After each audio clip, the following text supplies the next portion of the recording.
आज की story real life family के साथ हुई थी। हमारे भारत में बहुत फेमस जगहें हैं और उन्हीं में से एक है शनिवार वाला फोर्ट, जो कि पुणे में है। अब कहानी शुरू होती है। एक फैमिली थी, राठौड़ फैमिली। बड़ी खुशहाल फैमिली थी और ये लोग निकले थे पूरे इंडिया का टूर लेने अपनी कार से। इन्होंने काफ़ी फेमस जगहें देखी और फिर ये लोग पहुँचे पुणे। इन्होंने सोचा कि पास में ही होटल में स्टे करते हैं 2 दिन के लिए, फिर अपना घूमेंगे। तो ये लोग काफ़ी होटल वगैरह देखे पर इनको रूम नहीं मिला। तो ये आसपास के लोगों से पूछना चालू किए इन्होंने कि भाई इधर कोई होटल है। तो एक बंदा था जिसने बोला कि यही पास में एक शनिवार वाला फोर्ट है जो खाली है और वहाँ कोई आता भी नहीं, तो आप आराम से रह सकते हैं और वहाँ हर चीज़ है, तो कोई दिक्कत वगैरह भी नहीं होगी। अब इन लोग को और कोई ऑप्शन दिख भी नहीं रहा था, तो ये लोग फोर्ट में चले गए। ये लोग पहुँचे फोर्ट के पास और उन्हें वहाँ कोई नहीं दिखा, तो ये लोग सामान वगैरह लेके अंदर चल दिए। और अंदर काफ़ी अंधेरा था पर लाइट वगैरह ऑन की और सब इतना थक गए थे कि सामान वही रखा और घुस गए एक एक कमरे में। और कब सबकी आंख लग गई किसी को पता भी नहीं चला। ये जो घटना जिसके साथ हुई है उसका नाम आदित्य था।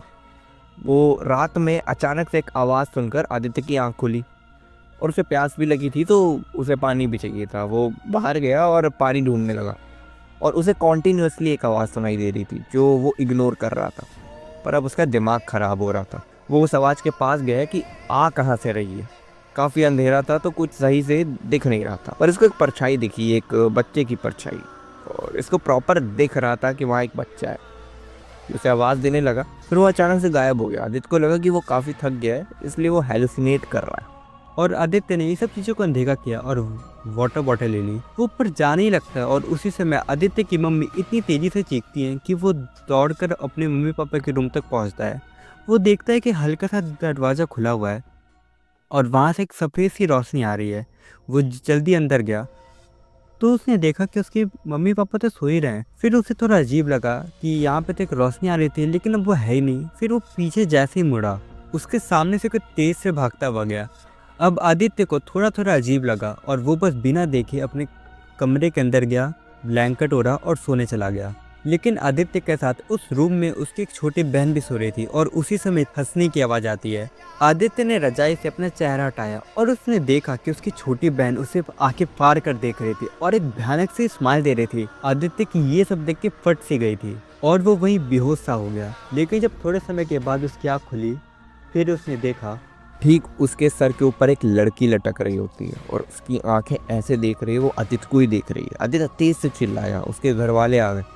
उस सब उसे शांत कराने लगे। तब तक सुबह हो गई थी, तो आदित्य ने कहा कि जल्दी निकलो बस इधर से सब।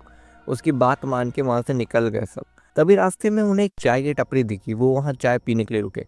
चाय वाला बहुत अच्छा था। वो पूछने लगा कि आप लोग नए लगते हैं, कहाँ रुके थे? तो आदित्य के पापा बताने लगे कि यही पास में जो शनिवार वाला फोर्ट है वहीं रुके थे। चाय वाला घबरा गया और उसे देख के लग रहा था कि वो काफ़ी ज़्यादा डर गया है। उसने बोला कि आप लोग वहाँ रह के आ रहे हैं, वो भी जिंदा? आदित्य के पापा बोले हाँ। चाय वाले ने कहा कि ऐसा नहीं हो सकता, एक ना एक की मौत हुई है। उसके बाद चाय वाले ने पूछा कि आप लोग कितने लोग थे? तो आदित्य के पापा ने बताया कि मैं, मेरी वाइफ और मेरे 2 बच्चे थे, एक बेटा और एक बेटी। तो चाय वाले ने बोला कि आपकी बेटी कहाँ है? आदित्य की मम्मी ने बोला कि यही तो है बगल में, पर वहाँ उनकी बेटी नहीं थी। तो आदित्य बोलने लगा कि पूरे रास्ते तो वो हमारे साथ ही थी, हमारी गाड़ी में, पता नहीं अचानक से कहाँ गई। चाय वाले ने बोला कि वो आपकी बेटी नहीं थी, वो आपकी बेटी की आत्मा थी।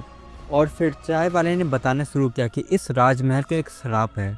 बहुत सालों पहले एक पेशवा नारायण राव थे और उनके बहुत छोटी उम्र में उनके अंकल और उनकी आंटी ने उनका मर्डर कर दिया था और उनकी खून की छींटें पूरे दीवार में फैल सी गई थी। और उसके थोड़े समय बाद जो जो उस राजमहल के अंदर रहते थे सब के सब एक एक करके मरने लगे और उसी समय से ये जगह बिल्कुल खाली है और यहाँ कोई आता जाता नहीं है। उसके बाद से मानो ऐसा कहा जाता है कि यहाँ जो भी आएगा वो बस जिंदा बच के नहीं जा पाएगा, उसकी मौत यहाँ पे आते ही लिख चुकी गई है।